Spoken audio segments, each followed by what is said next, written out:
I like to leave a lot of the creative interpretation to the studio. We cut this thing live. Everybody was in the room together. This is how we did the last record. I'm just not fond of making records where people are disconnected.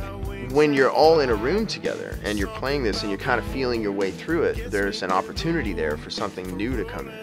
It's basically a live performance is what we're trying to capture. We're cutting live, which isn't something that is done as much anymore. It was about nonverbal communication and musical communication. One of the benefits of going after this record the way we did is that Kenny Wayne Shepherd's leading the sound and the songs.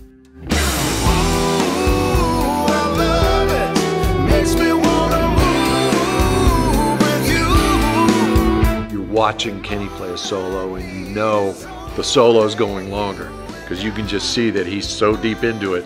You wrap that solo for another 8 bars, you know. When you're playing live and someone's deep in it, you yield to that.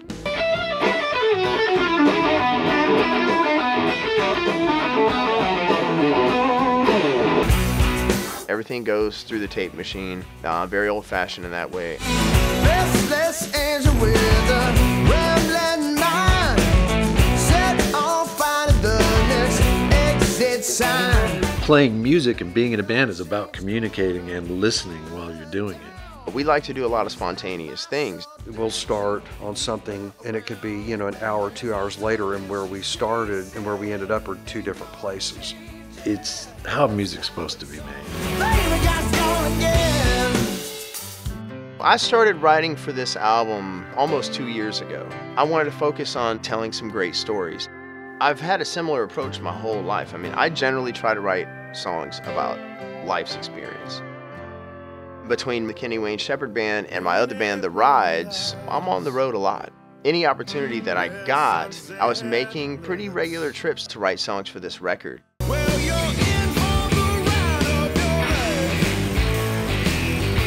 We got a lot of familiar faces. If you're familiar with the band, you got myself on guitar and vocals. We have Noah on lead vocals, who's been with my band for 20 years now. Chris Layton from Stevie Ray Vaughan and Double Trouble on drums. I've actually been on all of Kenny's records, save one. On bass, I brought in Kevin McCormick, who is the bass player in my other band, The Rides, with Stephen Stills and Barry Goldberg. Because Chris and Kevin are the rhythm section in that band, and they work so well together. And Jim's a great keyboard player from Los Angeles. As a band, looking at this group of guys, I think it's one of the greatest groups of musicians that I've ever had in the studio, for sure.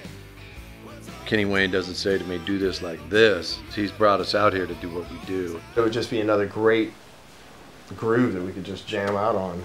Recording in Shreveport, where Kenny Wayne was born, where he first picked up a guitar, gave us something special. There's a comfort to the entire process because he's comfortable. Louisiana rain. Put him on the floor in his hometown with a great band and a great engineer and an amazing studio, and I think you set yourself up for transcendence. We're still learning, and I think we're still growing and maturing as artists, and I dare say that I think we're getting better. We're trying to bring a young, fresh approach to blues-based, rock and roll, little country vibe, just roots music. It's a different kind of truth. I can't tell you why anymore. I won't even try anymore. Tired of feeling upside down. Time to turn these wheels around. Too much sun here anyway. Louisiana rain.